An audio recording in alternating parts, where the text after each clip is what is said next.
I'm Dan Richer from Razza in Jersey City, New Jersey. I'm here at Ooni HQ to answer the top 5 questions that I get asked about pizza. One of the questions I get asked the most is, what flour do you use, and do I need to use 00 flour? And the short answer is, you don't need 00 flour by any means. 00 flour can come in all different protein content, protein qualities. 00 is just the grind size of the milled wheat. It's super, super fine. So I never use 00 flour. 00 flour is typically milled in Italy. Italy's a very small country, and while they do produce some wheat, North America, between Canada and the United States, we produce so much of the world's wheat that we're prized for it. Why would I ever use a product that's from thousands of miles away when we have the best in the world right here? So I like to use an all-purpose or a bread flour, somewhere between 11.5% and 12.5%. That's protein content. More important thing is protein quality. I like to blend different wheats, like spelt and high extraction wheat, sometimes freshly milled.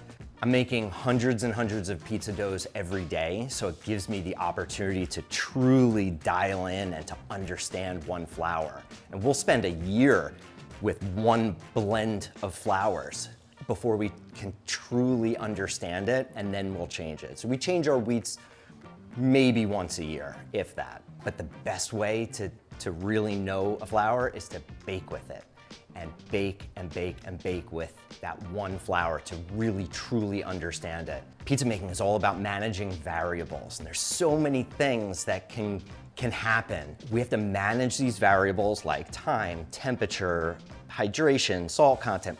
We try to keep everything exactly the same and change one variable at a time. So don't go changing your flour every time you make pizza. You'll probably never get very good at it, and you'll probably never truly understand one flour. To answer the question, I definitely don't use 00 flour, and I use North American wheat. Another question I get very frequently is, what tomatoes do you use? Do you have to use San Marzano tomatoes? The answer is, you absolutely do not need to use San Marzano tomatoes. So what I do at Razza is a tomato tasting once a year, where we line up 13 different tomatoes. We take the labels off, we mark the bottoms of the cans, and we're looking at them, we're feeling them, and we're tasting them. And the winner of that tomato tasting is what we serve all year. We do this tomato tasting so that we're guaranteed to be serving the best tasting tomato. We taste based on a few different characteristics: positive flavor attributes, negative flavor attributes, sweetness, acidity. We're looking at the textures. We're tasting for texture. Is it hard? Is it like mushy? Is it melt in your mouth? We're looking at the seeds. We're seeing if there's any skins. We're seeing if there's any negative attributes, like any rot or mold or green or yellow areas of underripeness. By tasting, we're guaranteeing that we're using the best product possible. So we have 3 different tomatoes here. I don't know which ones these are. You can see the color difference. So first we're gonna use our eyes. This one looks super vibrant, bright red. That's a good thing. This one looks a little dull in color. It's a little brown. And this one looks like it's packed in some really liquidy juice, which is okay. I think these are from Italy. I think these are from California. I don't know where these are from, but I definitely wouldn't use these. I mean, you can see it. Like, look at the color. It's so vibrant. Let's see. Yep, California, Italy, California. So this is the winner for me. That's what I would use all year long, until I found a new one. One of the most frequently asked questions I get is, what temperature do you bake your pizzas at? And there's no short answer here. It depends. It depends on the style of pizza that you're making. It depends on the oven that you're using. I use a wood-fired oven at my restaurant, Razza. It's rather large, and there's a fire burning in the corner.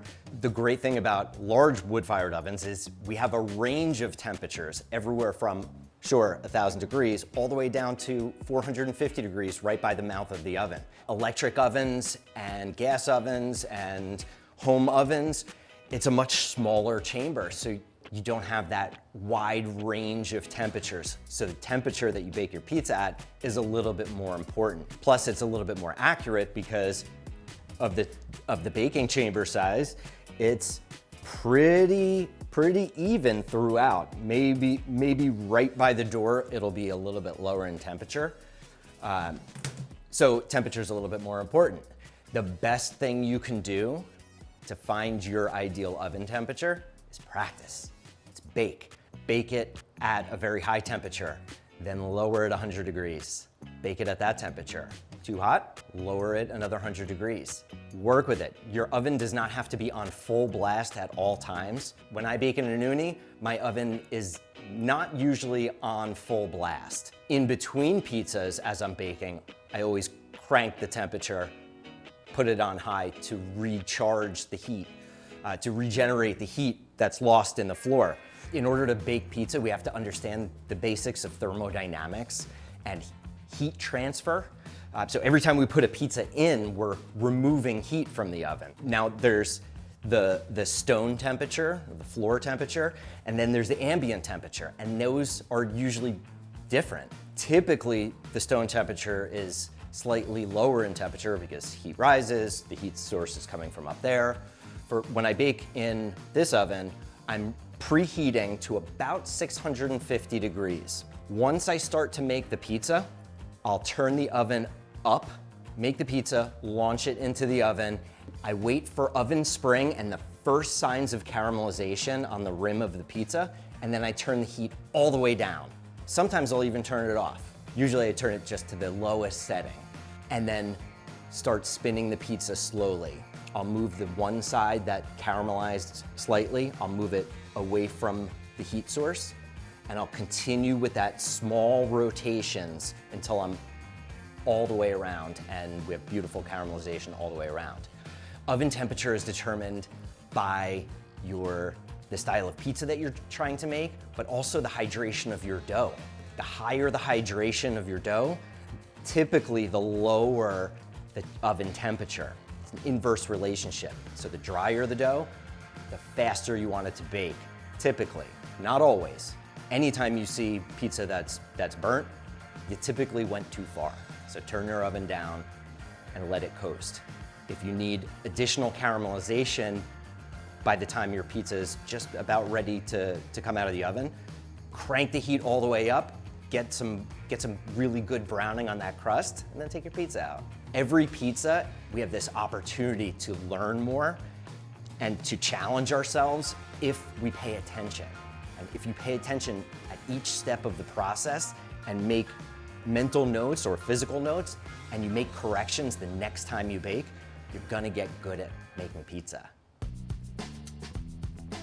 One of the most common questions that I get is, why is my pizza dough sticking to my peel? I can't get the pizza dough off the peel. There are a lot of reasons, but the most common one is one drop of moisture. Any kind of wetness. Let's say I put my pizza dough on the peel, I go to top it, but I didn't flour the pizza peel. Look what happens. Can you see it? It's sticking right there. Oh, there we go. Okay. Your dough has a lot of water in it. Water is moisture. When it gets onto your pizza peel, it's going to stick. So moisture is the reason why your pizza dough is sticking to the peel. Now that can come from a few different ways. Let's say we forgot to flour our pizza peel and we go to make pizza, it's going to stick, okay? So we always start with flour. Now, I personally like rice flour. Semolina is amazing also. It falls away from the pizza dough as you put it in the oven. You can use cornmeal in a pinch, although I don't love the texture of the cornmeal when it gets stuck to the bottom. Some people like it, go for it. I like rice flour because, number one, it's white, just like regular flour. Number two, it doesn't contain gluten. When moisture is absorbed by this all-purpose flour, it gets sticky. Okay, rice flour does not contain gluten, so it won't get sticky. But honestly, you do you, whatever you like. One of the other common issues with pizza dough sticking to your peel is taking too long to top your pizza and letting it sit. Once there's sauce on here, it's a ticking time bomb, okay? Get the pizza topped and get it into the oven as fast as possible without rushing. If it sits and sits and sits and sits, it'll stick, I promise. If you have any holes in your pizza dough, it's going to stick. If you have holes in your dough, I wouldn't try to patch it up. What I would do is fold it over and make a calzone. Look, there's a little drop of tomato sauce. That'll cause your pizza to stick. One of the other reasons your pizza dough might stick to the pizza peel is if you have a very, very high hydration dough and don't keep it very, very well floured. If your pizza dough is over fermented, it'll start to get sticky. That's another cause. If you didn't develop enough strength, didn't develop enough gluten during bulk fermentation or mixing, your pizza will tend to stick. But the main reasons is not enough flour. So the best way to get your pizza off the peel is number one, flour your peel. And once you flour it, don't run your hands through it. Don't do one of these, because you're leaving certain areas of the pizza peel exposed without any flour on it. Dust from high up with fast hand motions like that, or you can do a little throw, but my wife doesn't like when I do that. Gets the kitchen a little messy. When we're stretching our pizza, we're gonna use a lot of flour. Use more flour than you need. Once you go to transfer it over to the peel, give it a shake and all that extra flour will come off. Now I'm using my sense of feel right now and I'm feeling a drop of moisture on there. So I'm gonna put it back down in the flour. I'm gonna pick it back up, give it a gentle shake, make sure there's no moisture, and then I'm gonna proceed. I'm gonna top the pizza as quickly as possible and get it into the oven off the pizza peel, and it won't stick, I promise. If it is sticking to the pizza peel, take a little bit of flour, throw it under the pizza, give a little shake, make sure it's not sticking, and then proceed. Another common question I get is, why is my pizza baking unevenly? I see it all the time. From the top down, the pizza looks great. Brown crust, cheese melted, but when you lift it up in the air or when you go to take a bite, it's soft, soggy, white, not caramelized, and not great.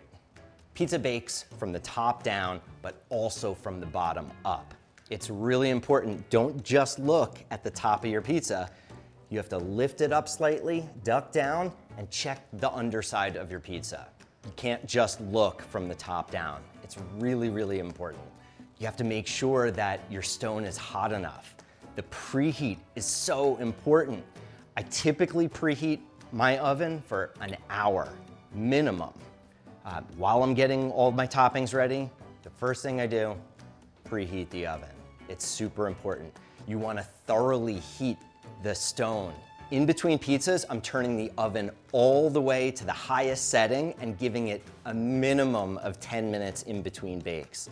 So what we do at my house is we bake a pizza, we all eat that one pizza together as a family while I'm preheating the oven again. Then we bake another pizza and eat it all together. We go slow about it and make it a fun family night. It doesn't have to be you're pumping out pizza after pizza after pizza. That stone is not gonna hold heat and we need to regenerate the heat built up in that stone.